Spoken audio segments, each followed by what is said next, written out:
number of tourists that come in and out, particularly in the high season months. During the summer lulls, because it's hot, you get a lot of Europeans and a lot of locals that stay because they work and they go to summer school and whatnot. But I would say on average, you're looking at 13 to 15,000, at any given time throughout the year. But Tourists. yes. But okay, so now we're at 100. And how many workers? Well, that's a lot.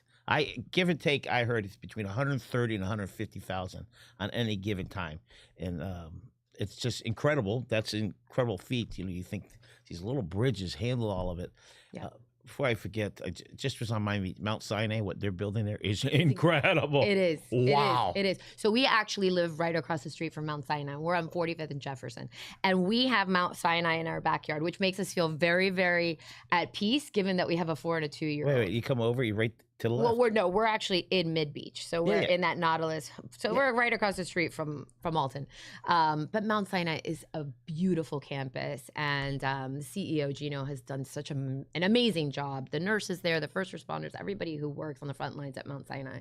It's incredible. A little plug, Cafe Avante, great restaurant. Oh, that's where we're going to have my campaign kickoff on Tuesday. And when you see the owner, yes, say, didn't your sons play baseball? He'll go, how'd you know that? Lewis is the best. Yeah. Yes. And Jessica is wonderful. And we're so grateful. That is our hometown local restaurant where we will find us once a weekend having the best chicken parm, personally, I think. All right. Let's learn a little bit about you. Yeah. You're born where? Born and raised in Hialeah. Hialeah Hospital. I'm a Hialeah girl. Wow. But you said you went to Sunset Heights. We'll get to there. Yeah. We'll get there. Here's something really crazy. I met this guy, Laz, who grew up in West Hialeah, give or take the Palmetto, a little north of 49th Street. He grew up there. He opened a barbershop. He opened 2.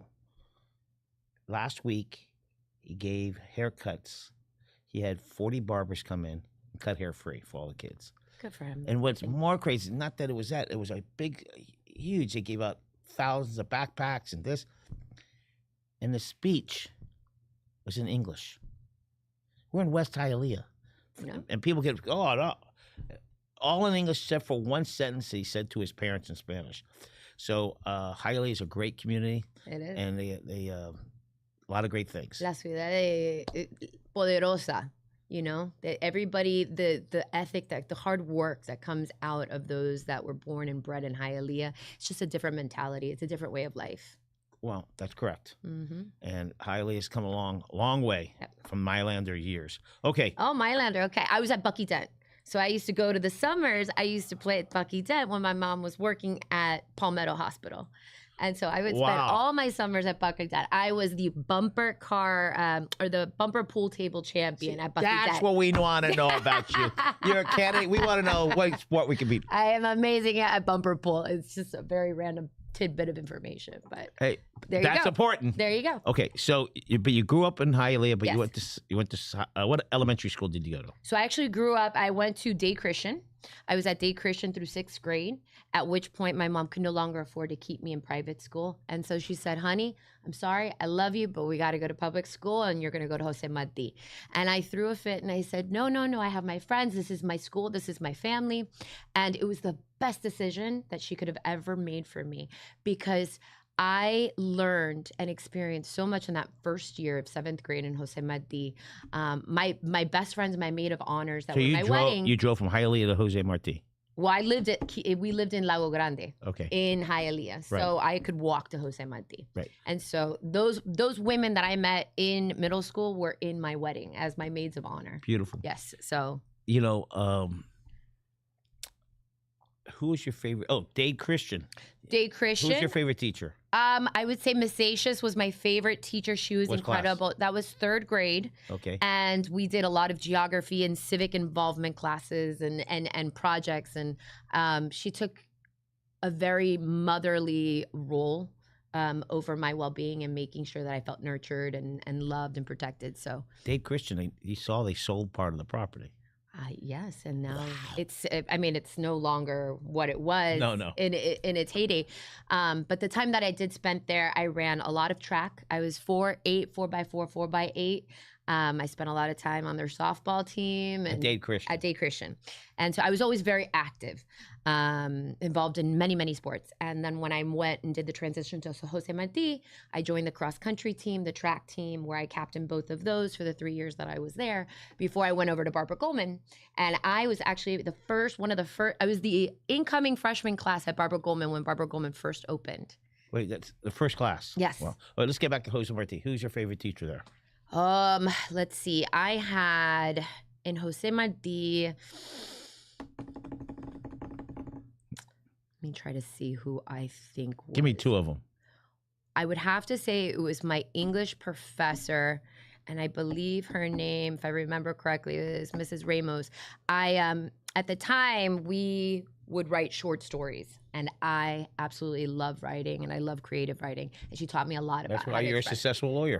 You know what? I really honed in on my writing skills, my creative writing skills, and I'll share a story with you offline, not on camera, about it. But. So you went to Barbara Goldman. Yes. Freshman year, but my parents at the time, we had a place on the beach because there's something about Cubans that I'm sure you know, Grant. Cubans who live in Hialeah always have a very tiny studio in Miami Beach. Of course. It's a thing. Was it in Sunny Isles? Or? It was in North Beach. It was right off of 72nd. Do they still have it? They unfortunately sold it. Oh. It's just it's still to this day. We regret that decision wholeheartedly. But we had a place and we would go there every weekend. And prior to that, we lived at Casablanca, which was, I think, Casablanca now, I think it's on 63rd and College. But we grew up on the weekends in Miami Beach all the time. So we spent most of our, summers, winters, going to Miami Beach on the weekends and then living in Hialeah during the week. So average household in Hialeah is $550,000 now. The average home in Hialeah, just FYI. Okay, the reason I ask all these questions, this tells people who you are, where you came from. Oh, you went to Barbara Goldman, and then what? Who's your favorite teacher? Oh, well, Representative Alex Rizzo. Was a teacher there? He was my teacher at Barbara Goldman. No way. Yes, and I love him so much. Every time I see him, I always call him teacher because he was the best. He instructed us, and we learned so much from him and science. And he was just really. He's a good guy. He's one of the best. Yeah. All right. So you graduate Barbara Goldman. I went to Barbara Goldman. We ended up moving to Kendall. And so we went down south, lived in Kendall, moved, parents built a house there, and I transferred to Miami Sunset. So I was a Sunset Night, go Sunset Nights. So Barbara Goldman 1 year? I was at Barbara Goldman for 1 year. Then the last 3 years at Sunset? 10th, 11th, and 12th, graduated from Sunset. Did you play any sports there at Sunset? I did. I ran track, I ran cross country, I played badminton. And I was technically bumper pool? No, they don't have it in high school. But I was technically on the basketball team, but I don't actually think I got much in the way of playing time. I was more of a mascot, sat more of the bench. Kept the team, you're in charge of guarding the end of the bench. Yes.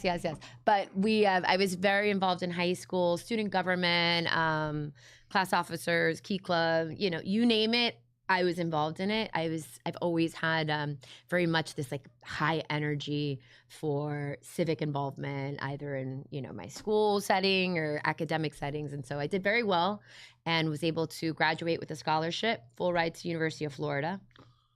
Wow! But my favorite teacher, and I would like to plug him. Go ahead, Mr. Kendall. Mr. Kendall is the most incredible English professor that I could have had as a student, because we learned how to read analytically. We learned how to ask the hard questions. And he created such a space for us to challenge our way of thinking. And he held our feet to the fire. And it was the Socratic method before I got to law school was that experience in his class. And I just loved him. So Mr. Kendall, is he still around? Do you ever speak to him? Do you ever see him? I see him on Facebook and send messages here and there. That's but great. I'm going to absolutely be sending him this because I still, to this day, I'm so blessed and grateful that I had him as a teacher. Oh, congratulations on remembering all that. Okay, you're off to Florida. What was your undergrad in? So I was a history and Spanish undergrad, and while I was at University of Florida, I was involved in pretty much all there was to be involved in. I was Florida Blue Key secretary. I was member at large of our student senate. You went to football games? I was vice president of my sorority, Kappa Alpha Theta. Do you see what they do now? The sororities, they do on TikTok. They do this big dancing. The Rush, Yeah, the Rush video. I love oh it. my gosh! You know what? Does your fraternity do that? My sorority, I don't know what they do today, but I know there was a semblance of that camaraderie and that togetherness, because when you are putting yourself out there to new members, you want them to see the best version of you. And I will say, fun fact, I had 13 bridesmaids in my wedding party. And the majority of those were comprised of best friends from middle school and best friends from my sorority. All right, so you graduate University of Florida and you go to law school. Yes. Where? I went to UCLA. So Westwood. I lived, I breathed, studied, spent all of my weekends and nights in Westwood. Why'd you go to Westwood? I mean, UCLA. Well, I had applied to a few law schools and my reach schools, my dream schools, and the ones that I thought would be attainable. And the one that was a bit of a stretch because it was the furthest one away, and I didn't know much about California or Los Angeles, but I knew at the time it was ranked number 7. I got partial scholarships, and I said, you know what? I'm going to take an opportunity to just venture out. Your mother didn't go with you?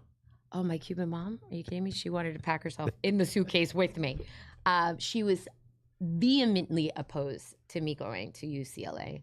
But at the time, my best friend was already in California, and I said, you know, this is an opportunity to see the world, see a different perspective of life. And it is completely. It's completely. As much as we think we're all connected, it's a different world. Completely. Different world of immigrants. Oh, absolutely. Absolutely. And it opens your eyes to a way of life and a way of thinking that was completely foreign to me. As you can imagine, Cuban from Hialeah, the way that we think is probably a little different than, you know, the students coming out of Stanford or UC Berkeley or, you know, UCSD.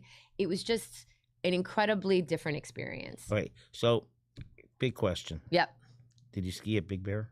Of course I've skied at Big Bear. Okay, real question. Of course I've skied at Big Bear. Did you, I know this is a tough one. When my brother and I had a business in Montebello, that's East LA.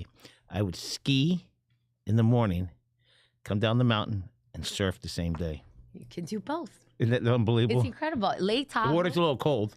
It's so cold. I mean, I love the West Coast, and I spent a lot of time in Santa Monica, in Huntington Beach is wonderful. They're struggling right now.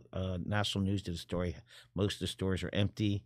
They're all scared about some certain things we'll talk about. Yeah, I mean. Okay, but let's talk about. So you go to USA, you graduate. Yep. How did you end up in New York? Oh, you went to New York after? Yes. So I haphazardly ended up, after I graduated from UCLA, I knew that I was going to go to New York City. And so father was from Manhattan, born and raised. And so I said, I've got to give Gotham a chance. And so I knew before I came home to Miami, I needed to go out to New York. And my intentions were to take the New York bar. I ended up getting a job as a temporary receptionist. You just graduated law school. I did, but I was going to study for the bar. Okay. So stay with me. I said, I got to earn money. I can't afford to live in Manhattan. And so at that time I was ready, but I needed the time to study. Right. And so I ended up getting this opportunity to work at SAB Capital under Scott Baumer, who was the portfolio manager of the time. And one day he comes across and he sees me always reading. I have all these books while I'm answering the phones. He goes, do you like to read? Do you like to research? And I said, I love it. He goes, I need somebody that can assist my trading desk. Why don't you come back and try it out, see if you like it? And from that moment, I actually became an assistant analyst, as part of this trading desk on the buy side of this incredible hedge fund that was very, very successful at the time. And I learned so much, but I didn't know anything really about Wall Street in general. And so I learned, it was a very steep learning curve, but I had wonderful teachers. And about 2 years in, I had an opportunity to move to the South Side. Cantor Fitzgerald, Howard Lutnick, as you know, our Secretary of Commerce, ran Cantor Fitzgerald for, still does incredibly well. And so I had an opportunity to work on the South Side. And so that's what I did. I was hired and I moved to Dallas, took my Series 7, my 63, and I became a junior trader at And Cantor you Fitzgerald. still haven't passed the bar yet. No, so I haven't. bar? No, haven't taken the bar yet. Haven't taken the bar yet, and so I become an institutional equities trader. At what age? This was 27, Okay. and so I said I'm going to take the Florida bar, and that's what I did. I took the Florida bar while I was trading at Cantor Fitzgerald, In Dallas. and I moved to Manhattan, and I ended up working in Manhattan. Early mornings on the trading floor, one of 3 women on that trading floor. I'll never forget, 5th floor, 59th and Park. And it was the most incredibly high intensive, boiler room of an experience because, as you can imagine, every day on Wall Street, The pressure. the emotions, everything that there was to learn, I was able to pick up very quickly because I had no choice. It's a very time-sensitive industry, and you have to always be on your toes, and you have to always be watching what's Paying going attention. next. All right. So from there, So then, after many years in Wall Street, after Cantor Fitzgerald, I went into private equity, and at this point, parents are getting a little older. I'm an only child, and so I said, you know what? I think it's time to come home. only child. Only From child. a Latin mother. Correct. I'm surprised you didn't come back at 21. My mother still, to this day, she still calls me about 10 times a day. God bless her. Lucky And it was wonderful. And she came to visit a number of times, and we always kept in touch. She's my best friend in the world, and my mentor and hero in every single way, shape, and form. But I came home, and that was in 2016. At that point, I transitioned, went into law, where I started working on. But you already passed the bar. Yes. Okay. Yes, I passed the bar, the moral fitness exam, all the checks. Yeah. And so, Your test was in Tampa. yes, that's right. That's right. And so, became a practicing attorney. And in that time, I knew that I wanted. Where was your office? Who were you with? I was with Andrea Palma Levine and Solis. We were doing creditor litigation at the time on 57th and West and Red Road. That is red. Uh-huh. Okay. Yes. And so, and wonderful partners, senior partners, learned quite a bit from them. And they really gave me an opportunity to immerse myself in the legal profession. So I was attending pretrial conferences and mediating and litigating and working on files and discovery. And so it was yet again another one of these opportunities where I was thrust into the fire and I had to learn quickly how things worked. And so another wonderful learning experience that I'm very, very grateful for. All right. What year is that? What year are we? So now I've met my husband on an airplane. And so now Going which way? To Miami or wait? we were both actually going to Colombia for vacation. You were going with? I was going by myself to meet some friends down there. And he was going? And he was going with a group of friends. All right, so you go down, you meet on the plane. We meet on the plane. Seats assigned to next to one another. You get to Colombia. He says, I'm going to call you back when you get back. I said, well, I'm sorry. I live in New York and you live in Miami. It's never going to work. And it didn't for a number of years. But he always stayed in touch and would send me, every 6 to 8 months, he would send me a text message or an email. How are you doing? Did you get married? Do you have children? Have you started a family? No, Did he? Not yet. No. All right. So keep going. You decide when you move back to Miami, you set up and you go out and. I reach out to him. Right. And I said, I'm back in Miami and I'd love to get together for a cup of coffee. And, Where was the first place? We met at the Biltmore. And so we met there and we were engaged 6 months later. How long you been married? 6 years. 6 years. September. And what does he do for a living? He's in commercial real estate at Stream Realty. Was he a realtor back then? He's not a realtor, he's a broker, but he was doing commercial, corporate commercial consulting at CBRE at the time. And now he's leading the charge at Stream here in South Florida. Okay, so you've been married how many years now? 6 years. It'll be in September. You have 2 children? We do.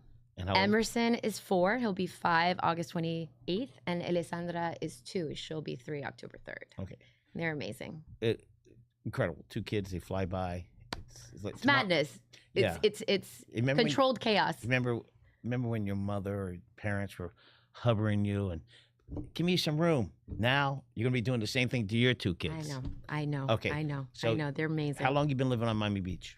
So I would say since 2017, we've been living on the beach. My husband's been on the beach for over 20 years. And so when him and I got together, we were living at the Grand Venetian right off of Sunset Harbor area where Purdy and on Venetian Island. We used to have flooding problems there. Okay. Isn't that the truth? And so, but we loved it. And what we loved about it is being able to wake up and have that view of the beautiful water and the bay and the walkability and the fact that everything is just kind of within arm's reach.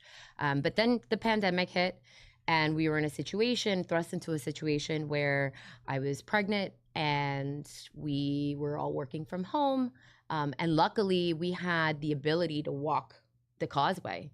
And so that's what we would do every day. We would walk the causeway, we would speak to our neighbors from afar. And we really got out into the community that way. But in that time, him and I had some, serious heart-to-hearts about what the next step would be. And so I decided, with all the pro bono work that I do as a guardian ad litem advocate, I think it'd be a good, wise idea for me to open up a family law practice. And so while I was living in Miami Beach, that's what we did.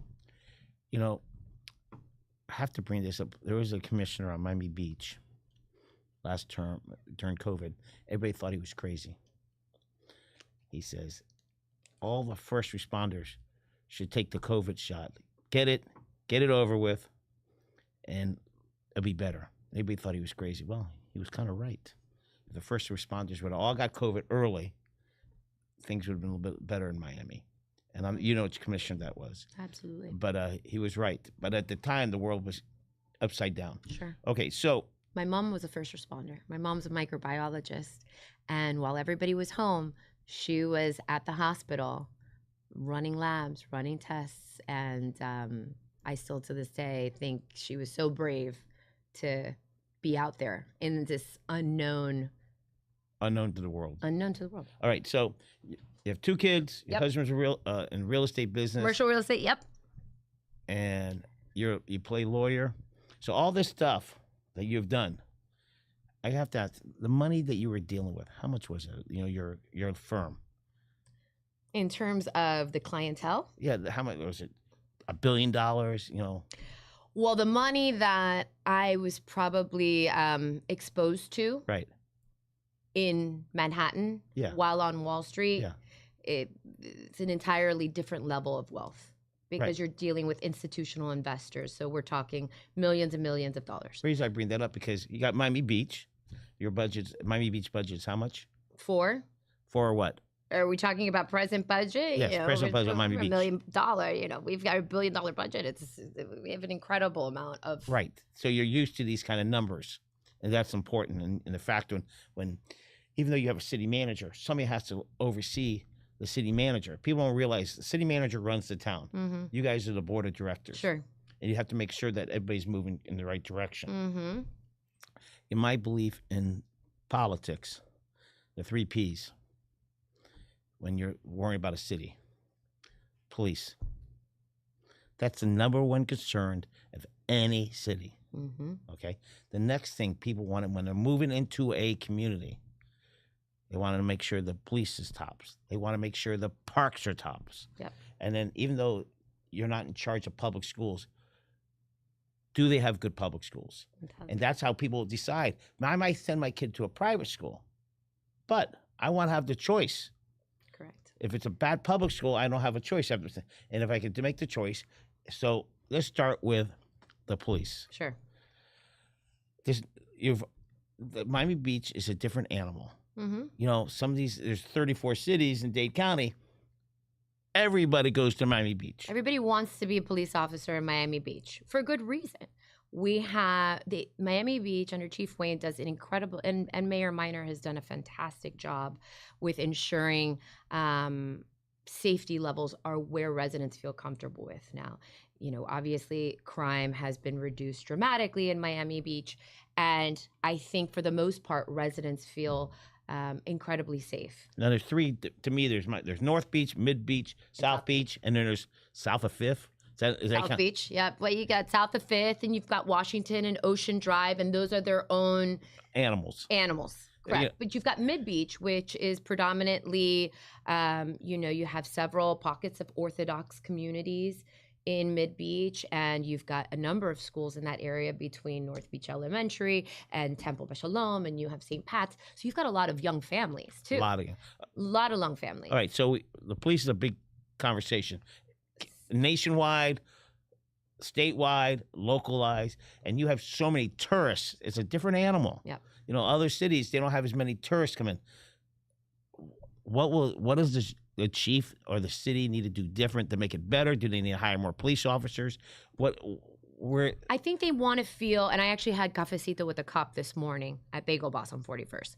And I was speaking with a number of the lieutenants that were present, some of the sergeants, and we spoke.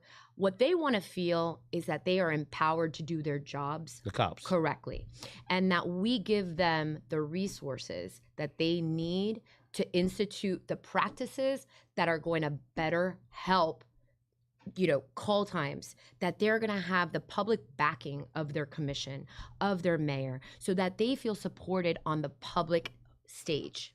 Because it's very easy to say, well, I support the blue behind closed doors. But you need to be able to feel that same united front with your residents, so that the residents know that this is a community partnership with our front lines. They need to feel supported. I also spoke to a few of them that said, unfortunately, we can't afford to live in Miami Beach, so we live in West Kendall. Who you talking police officers? Correct. Well, and so how can they? They can't. So the affordability issue is obviously a concern. Now, with regards to ensuring they have the right tools and the techniques and the processes in place, that's where we come in. We need to make sure that there are those resources, that we are leveraging AI, that we are making sure that the technology is where it needs to be for them, so that they can effectively patrol and enhance the safety that has already been put into place in Miami Beach. I can say, as a mom of 2 young children, I can walk up and down 41st Street, Ocean Drive, Washington. I don't feel particularly unsafe. Certainly not. It's improved dramatically since spring break of yesteryear. It's funny because I was on Cafe Avante. That's 41st. Yep. People don't realize there's 3 or 4 police officers parked in the middle of the road for the Orthodox Jews, to feel comfortable. I was at South Beach Seafood Festival, and this is a couple years ago. And I go there every year, and it's a great event for Miamians and out-of-towners to come to, not the big fancy one. And I spoke to Minor before he was the mayor. I said, I see these certain things that would help. This is when he was running, first go-around. Mm-hmm. And the event was unbelievable, but a couple blocks off, it was so dark, the street. Mm-hmm. He just put more lighting. After he got elected, he put more lighting out. So the mayor is trying to make it better. Absolutely. And 100%. I brought it up to him, he did it. So the police, you need to give them the tools to help fight crime. And let them feel as though they have a true partnership with the commissioners, with the city manager, with the municipality in general, so that they don't have to fight for resources. Give them, and the city does a fantastic job of providing them with what they need. Now, we just need to ensure when it comes to task force, if they're trying to create task force that we need, be it for, now they have now they have the drones going out. That's unbelievable. It's unbelievable. And so I am so excited. I'm actually hoping to go in and see it for myself.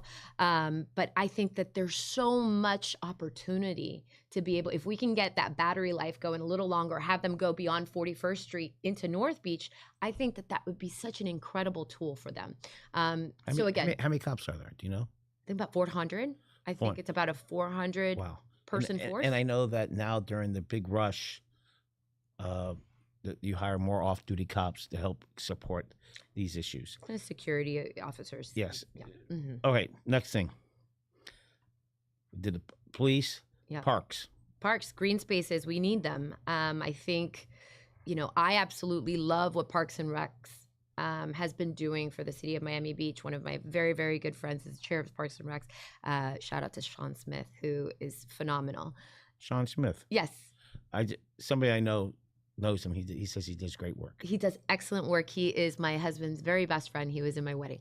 And so I love the We were, Rochelle, you're the only one that was not in you my and I wedding. weren't in his wedding. Their wedding. Apparently, you're the only one was not in the wedding. You know, our vow renewal grant. Okay, I'll be make there. sure to be there.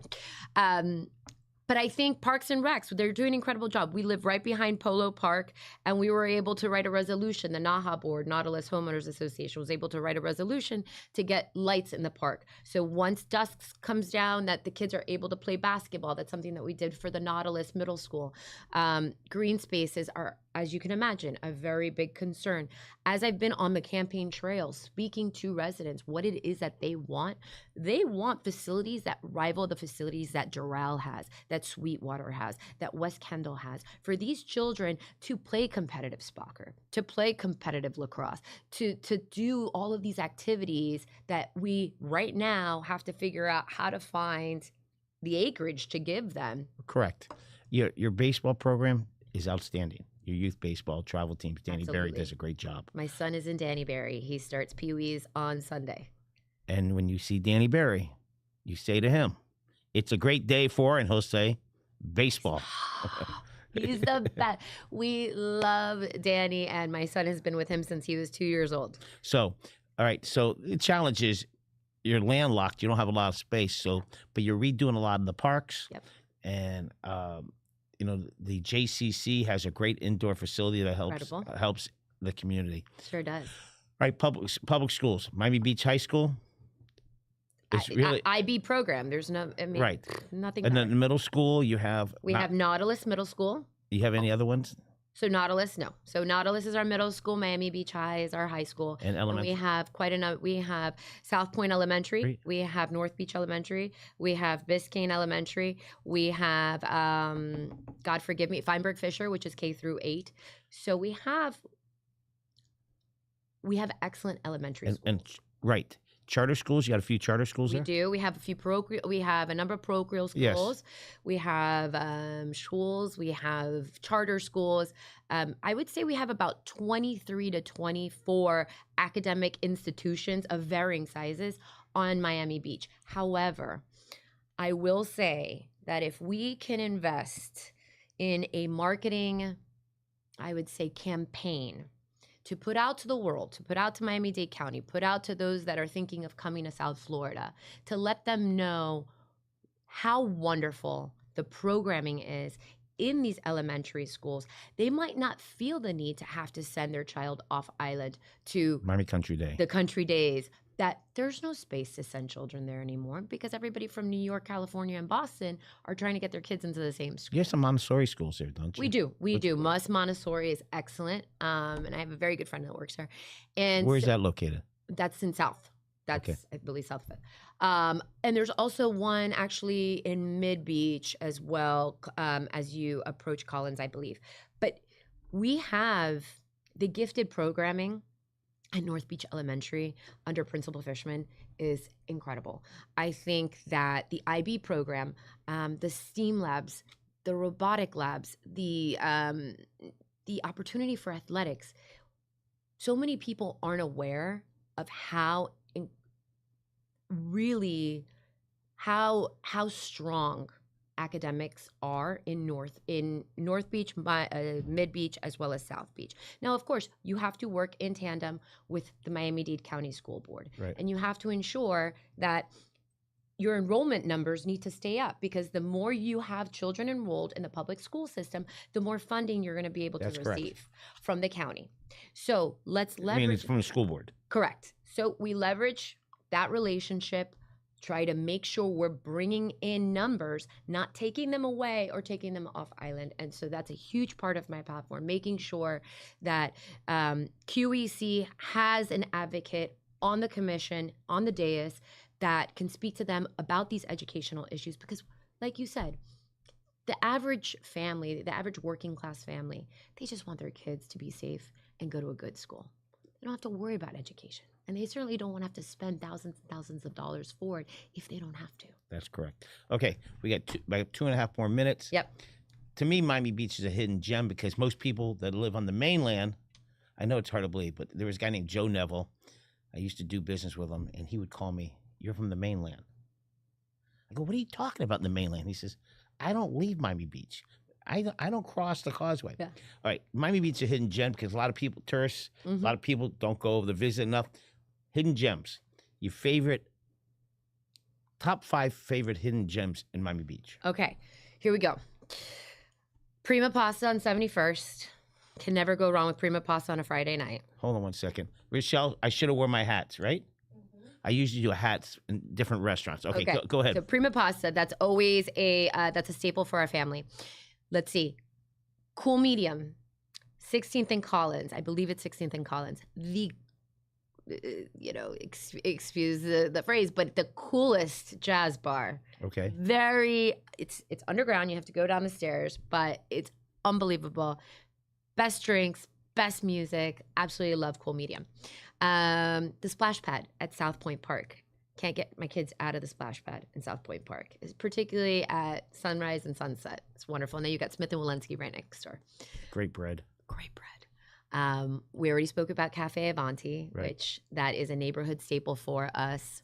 The North Shore Park, the park where my kids play baseball. We spend a lot of time in that park, and we love it. Maurice Gibb, the new park that was just renovated on Purdy Avenue in Sunset Harbor. Maurice Gibb. From where? The Gibbs. The Gibbs. The Bee Gees. The Bee Gees, yes. Yeah. And I think all 3 of the brothers lived in. They all at one time lived there. Did I say? Oh, and a shout out to Latin Cafe on 41st, where I always get my colada, cortadito, and croquetas every Saturday morning with my kids. Okay, so it's 11 o'clock. Baseball's over. A Saturday. Tell me what you're going to do from 11 o'clock to 3 o'clock with your family on Miami Beach. Knock on doors. No, I'm talking about knock on doors. Okay, after you get elected. After I get elected and I'm on the commission. What are you going to do with your kids? You're going to take them where? Taking them to Super Soccers. Super Soccers in Flamingo Park. Okay. That's every Saturday. Got it. They hit tennis balls at Equilite on 54th and Collins for the tennis camp. We like to keep our kids active. So wherever we can keep them, if it's a local park or if a local activity, we're doing it. We like to partake in band show events, park events, and then, of course, the beach. Okay. You'll always find us with sandy toes. So people want to know who you are. Now we know who you are. Yes, and I appreciate that very much. That's important. Politics are one thing, but it's the most important. The people, the residents, need to know who they're going to vote for. Yep. And I will, one thing before we close that I didn't really touch much upon is in my work as a family law attorney, I am a guardian ad litem, and I am an advocate for children in the court system.